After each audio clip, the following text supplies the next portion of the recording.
होलिका की रात। गांव नारायणपुर में इस बार होलिका दहन की तैयारियां जोरों पर थी। शर्मा परिवार, अजय, उसकी पत्नी संध्या और 12 साल की बेटी पीहू कई सालों बाद गांव लौटे थे। रात घिरते ही पूरा गांव होलिका दहन के लिए इकट्ठा हुआ, लेकिन अजय ने देखा कि कुछ बुजुर्ग होलिका से दूर खड़े थे। उनके चेहरे पर डर था। अजय हैरानी से पूछा, काका, आप लोग होलिका दहन में शामिल क्यों नहीं हो रहे? गांव के बुजुर्ग काका धीमे स्वर में कहते हैं, बेटा, इस बार की होलिका आम होलिका जैसी नहीं है। अजय और संध्या एक दूसरे को देखने लगे।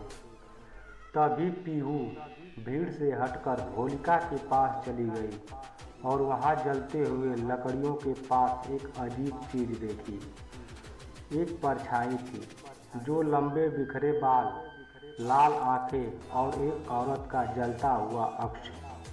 पीहू डरकर चीखती है, माँ, वहाँ कोई है। संध्या भागकर आई, लेकिन वहाँ कोई नहीं था। गांव के बुजुर्गों के चेहरे पर पसीना आ गया। गांव के पंडित जी गंभीर स्वर में कहते हैं, आज फिर वो जाग गई। रात में अजय और उसका परिवार गांव के सबसे बुजुर्ग दयाशंकर काका से मिलने गया। दयाशंकर काका धीमे स्वर में बोलते हैं, तुम्हें शायद नहीं पता, लेकिन इस गांव की होलिका श्रापित है। 100 साल पहले एक औरत वृंदा पर डायन होने का इल्जाम लगाया गया था। गांव वालों ने उसे जिंदा जला दिया।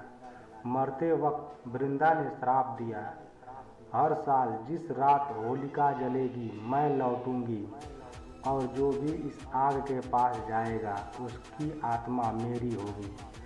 अजय और संध्या के रंग उड़ गए। अजय गंभीर स्वर में, लेकिन पीहू तो वहाँ गई थी। गहरी खामोशी छा गई। दयाशंकर काका कांपती आवाज में, तो वृंदा उसे लेने आएगी। आधी रात का आतंक। रात के 3 बजे पीहू की नींद खुल गई। उसने देखा कि उसका कमरा खुला हुआ था। बाहर आंगन में एक औरत खड़ी थी, लंबे काले बाल, जलता हुआ चेहरा और लाल आंखें। वृंदा की आत्मा शायद थी। वृंदा धीमे डरावने स्वर में, पीहू, आग में जो देखा वो अब तेरा भी हिस्सा है। पीहू की चीख सुनकर अजय और संध्या दौड़ कर आए, लेकिन पीहू अब बिस्तर पर नहीं थी। संध्या रोते हुए, पीहू कहाँ गई? अचानक कमरे की खिड़की जोर से खुल गई और तेज हवा चलने लगी। गांव वालों की भीड़ घर के बाहर इकट्ठा हो गई।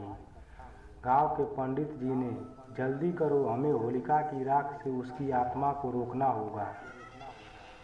गांव के पंडित ने हवन सामग्री और होलिका की राख ली और मंत्र पढ़ने लगे। अचानक हवा में गूंजती हुई एक हंसी सुनाई दी। वृंदा गहरी आवाज में, कोई मुझे रोक नहीं सकता। तभी अचानक पीहू हवा में तैरने लगी। अजय और संध्या ने उसे पकड़ने की कोशिश की, लेकिन वृंदा ने पीहू का हाथ पकड़ लिया। गांव के पंडित ने राख को जलती हुई होलिका में फेंका और मंत्र तेजी से पढ़ने लगे। वृंदा जोर जोर से चीखने लगी, उसकी आत्मा जलने लगी। वृंदा तड़पते हुए, नहीं, मुझे फिर से मत जलाओ। पीहू अचानक जमीन पर गिर गई, बेहोश, और वृंदा की आत्मा गायब हो गई। सुबह होते ही गांव में सब कुछ सामान्य लगने लगा। अजय, संध्या और पीहू ने गांव छोड़ने का फैसला किया। गांव के बुजुर्गों ने आखिरी बार समझाया, अब कभी इस होलिका के पास मत आना। लेकिन जब वे गांव से बाहर जाने लगे, पीहू ने खिड़की से कुछ देखा। होलिका की राख में एक जलता हुआ चेहरा अब भी दिखाई दे रहा था, और फिर हवा में एक धीमी आवाज़ गूंजी, मैं फिर लौटूंगी अगली होलिका पर। धन्यवाद मित्रों। ये डरावनी कहानी आप लोगों को कैसा लगा कमेंट करके ज़रूर बताइएगा, और मेरे चैनल को लाइक करके सब्सक्राइब कर दीजिएगा, और अपने सभी फ्रेंड्स ग्रुप में शेयर भी कर दीजिएगा। धन्यवाद मित्रों।